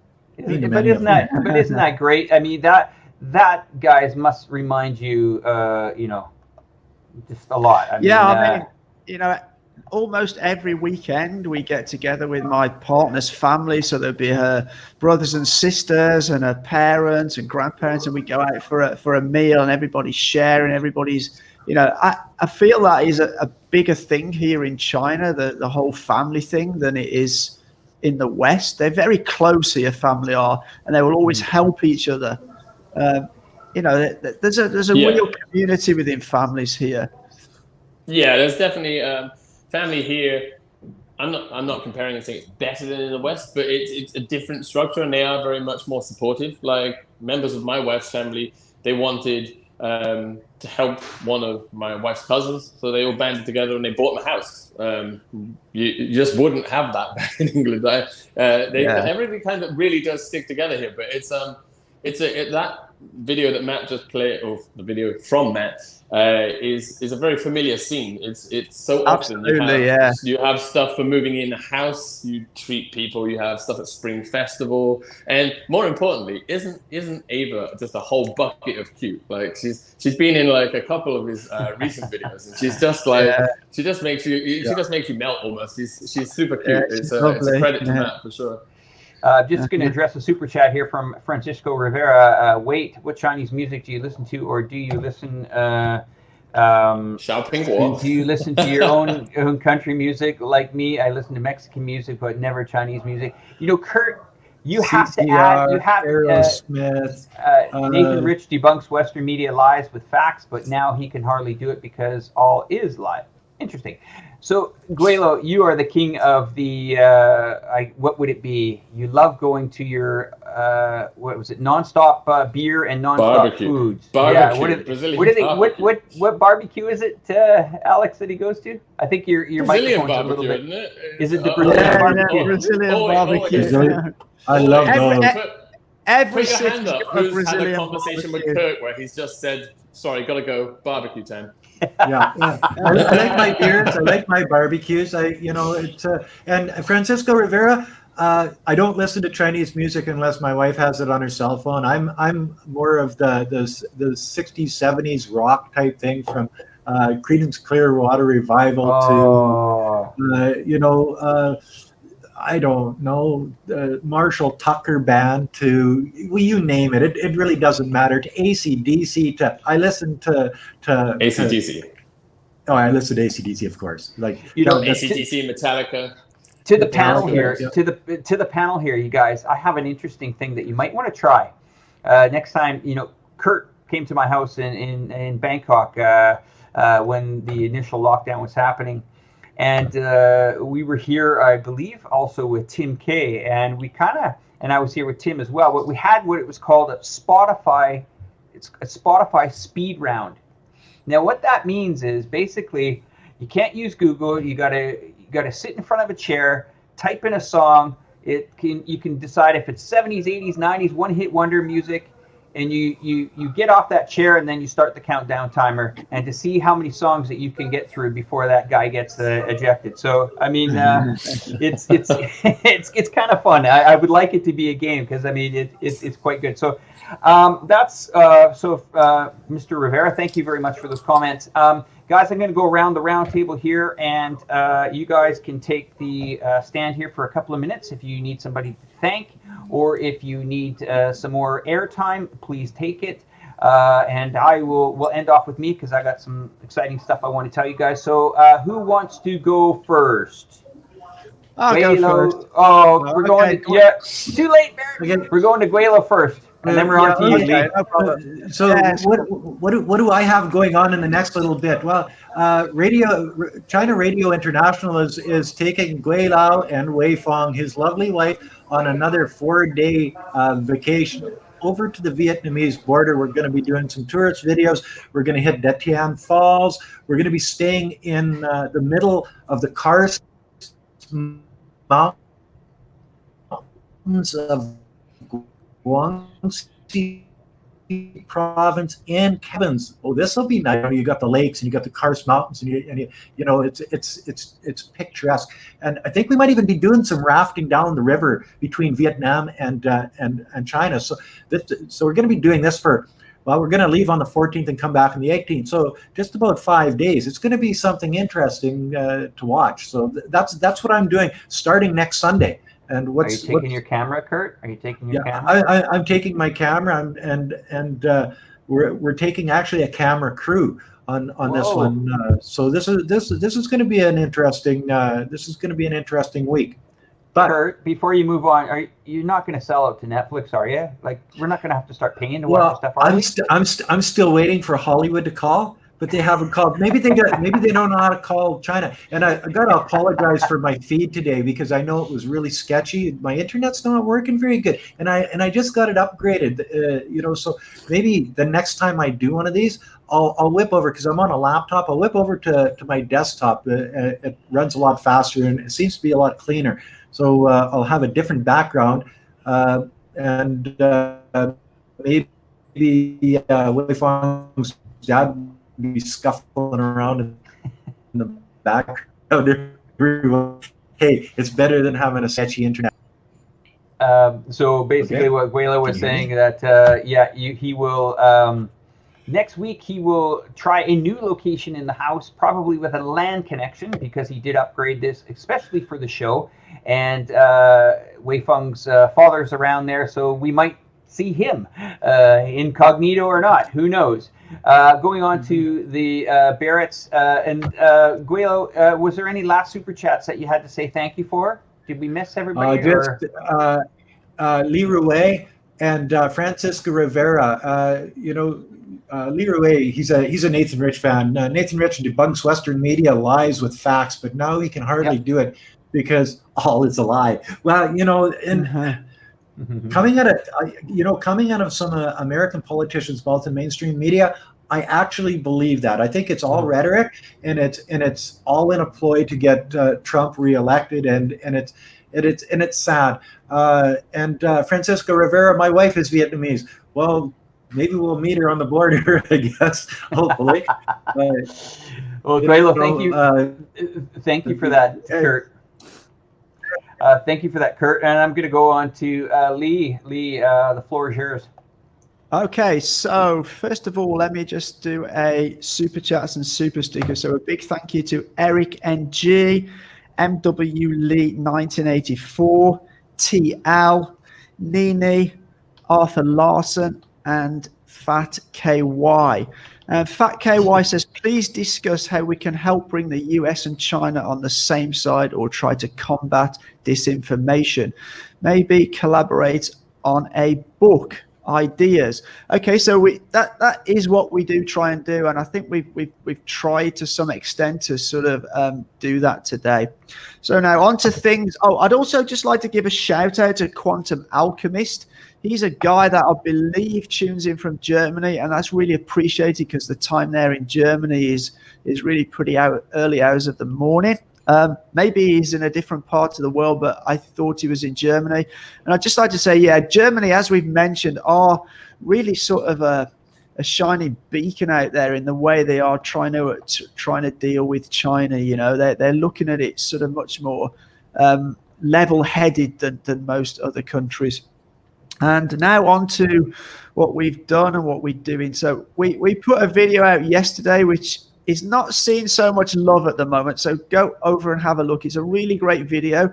We had a sort of Robot Wars game at DJI have like a playground here in Shenzhen, and we went and sort of played this Robot Wars game, and it was super cool. I didn't play because I'm a bit older and I'm not as quick at it, but Ollie really enjoyed himself. And coming up, Ollie's got a video coming up out on Monday about Western media manipulation, and then over the course of the next sort of 4 to 6 weeks, we've got some really exciting things coming up. So first off, we're going up to Shanghai to do the opening of the Huawei flagship store in Shanghai, and then immediately after that, and this is something that Alex is involved in, we are going off to Chongqing. And we're going to have a cool time there, doing many cool things, visiting some cool places. So we're going to be doing that. And then after that, Ollie is going to Qinghai and Inner Mongolia. That's without me, unfortunately. He's going there with his girlfriend. He chose her over me, and I'm really disappointed about that. As many people on our channel think we're some sort of couple. They don't realize we're father and son. So they think we're some sort of couple. And then the last thing I want to mention, I've been talking to Alex absolutely about us maybe teaming up for a sort of 2 or 3 week cycle trip through some rural areas of China in the autumn. So again, if that comes off, that will be really cool too. So over to Alex Absolute now. Yeah, we got a lot coming up. Go on, Alex. Thanks for that, Lee. I mean, you're welcome. I mean, how do you follow up on Gweilo 60's amazing life? No doubt about that. Like, I mean, come on, man. How do I follow up on Kirk's he's everywhere. He's everywhere. Yeah. Alex, we're getting total envy. We're getting no love. You know, I said to Kurt the other day, man, where's the love, man? And he said, where's our trip to Vietnam? Come on. He said, come get it. So I'm hightailing my butt up to Nanning very soon. Go ahead, Alex. Yeah, the floor is yours. So we'll start off on following on from where Lee said. Me and Lee were just talking, and I've been I used to do these cycling trips a lot, like not for like 2 weeks at a time, but like say 3 or 4 days at a time. And recently, nobody's really either wanted to do them or had time to do them. And then Lee, I just mentioned it to Lee, and like me and Lee were having this like regular conversation. I mentioned it. Lee was super pumped about it, so I was like, "This is great. We can definitely do that." So I'm hoping we can get something organized for like the late, I guess, autumn time, because I've done it in the summer, and it's just so hot that you're probably gonna die. It's not the easiest thing to do in the summer. Also, we found cobras, which that was kind of scary. So yeah, that is that. Coming up on my channel, I've got some other videos which I've been so like I procrastinated hard these last few weeks because going back to work is like it's killing me. After 5 months of not having your commute is from one room to the next, to like actually commuting like 15 kilometers to work every day, plus having 2 children, which I know sounds like a whole bunch of excuses, and basically it is because I'm kind of lazy. But yeah, just getting back into the swing of things. I've got a bunch of videos with a friend of mine, Radio the Artist. He will be on a stream actually with me tomorrow night on Snarky's channel. We got that coming up. That should be an interesting thing because Snarky is he's a very unique guy, but he's also like an incredible guy. He's a great friend of mine. So that should be fun. And other than that, I guess, like, I don't know, like my life kind of like, I like my life because things just kind of come out of nowhere. And I think some of the best things that you ever do in life are unplanned when something just pops up and you kind of sporadically do something. So I like the kind of sporadically do things at the same time, as well as having planned stuff. So yeah, well, it's a pleasure to have you on this program, Alex, and we do appreciate. Sometimes you have to do it remotely, and we appreciate the effort. Now I want to say to the people watching on my channel that unfortunately the last few times I haven't been replying to the comments, and that's because I'm doing this from my mobile phone because I'm doing this remotely at the moment because while we're getting back into things, everything's kind of up in the air. So I am a man of my word. I do, and if I say I'm going to be on a show, I'm going to be on a show. In fact, like the show is fast becoming like one of the most important things in my life. Even my wife was like, she calls everybody on the show here my family, my internet family. So yeah, we got real world, and then we got our world, remote. I guess. Huh? So thank you for that, Alex. On to me. Why not? Let's give it a shot. So tonight, actually, a few hours from now, I'm on This Is China with Jerry. He's having me on as a guest because I have a lot to say. Yes, I'm on my way back to Chongqing, but it won't just be Chongqing. I'm going to be adding city after city after city after city. I will be filming like a madman. What you can expect from me in the next few weeks, we have a few more Chongqing videos that are coming out. And then I will move into my Maldives videos where I show the 2 different ways to travel to the Maldives. One to a inhabited island of people from the Maldives that are not well. How the Maldives kind of works is you've got resort islands and then you've got inhabited islands where most of the Maldivian people live. So I'm showing the contrast in that, and I'm probably going to be, rolling off at least 20 videos from that. So China is my focus here coming up. We got some interesting things going on. I'm definitely going to Nanning. Do not forget, I will be going to see Gweilo, and I think I'm going to try to entice him to come to a few cities with me. We will make our way down to. Go ahead, Lee. I think we should pick a city, and we should all do a meetup. In one city and go for some beers and shoot some video together. I think that'd be pretty cool. How about Wuhan? Sold. That's not a bad thought. How about Guilin? Guilin's good. Guilin is beautiful. We can do that or Wuhan. Yeah, Wuhan needs some love. Wuhan will be kind of fun. Yeah, that would be cool. Let's think about it. We'll put it to the poll. We'll put it to the poll. But what a great pleasure having you gentlemen on. And Matt, we did get a big donation at the end there from the same gentleman that donated a few times. This one is actually from Martin Peterson. Thank you for the great show. Wanted to send Kurt a donation, but I think I've been banned from sending messages because I used to be a troll, which will stop now. So for unity and a great show. So Kurt, just make a note of Martin Peterson. You can pull him out of the penalty box. And back on there. Lee, you have something you want to say? Yeah, I just got a couple of late super chats. It'll cost you 150 NP next time. I just got a couple of late super chats in I need to mention. So Cam 35mm and David Hodges, thank you very much. Oh, just to let you know, I'll be tuning into Alex's show with This Is China later tonight. So looking forward to that. And me and Ollie tomorrow morning on our show, 9 o'clock tomorrow, we have new moves on. So he's a pretty interesting guy. Interesting. So yeah, so tune Kurt, into that. Kurt, new moves, huh? He's pretty interesting, eh? Yeah, pretty good. Yeah. Yeah, he's a Chinese Canadian, right? He's a super nice guy. Yeah, he's another Canuck, of course. Most people out there are Canadians. Kurt, do you have any last words to say to the audience before we round it up? Yeah, Martin, I'll take you out of the penalty box, but it's going to cost you, man. $150. Thanks to everybody. What is NT? No, that's New Zealand. Taiwan. Taiwan. New Taiwan. Oh, yeah. Okay. New Well, Taiwan thank you dollars. everybody for that. We did have some people say to us, does it take money for us to get up on the screen? Listen, we try. You cannot imagine. It helps. 4 or 5. It helps. Yeah, we have 4 or 5 channels that have thousands of messages rolling through them.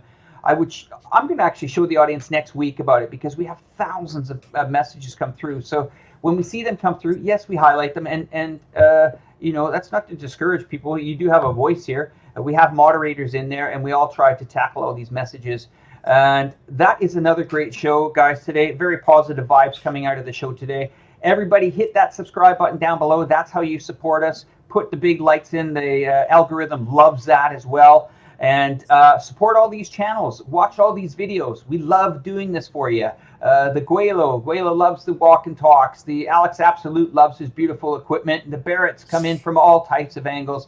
And me, come on. I always deliver. And JaYoe Nation and the rest of the crew. That's it. We're going to wrap it up. Thank you very much, everybody, for joining us. A big goodbye, and have yourself a fantastic night, day, whatever you're doing, wherever you are. Thank you. Take care. Goodbye. Take care. Take care. Bye-bye. Bye now.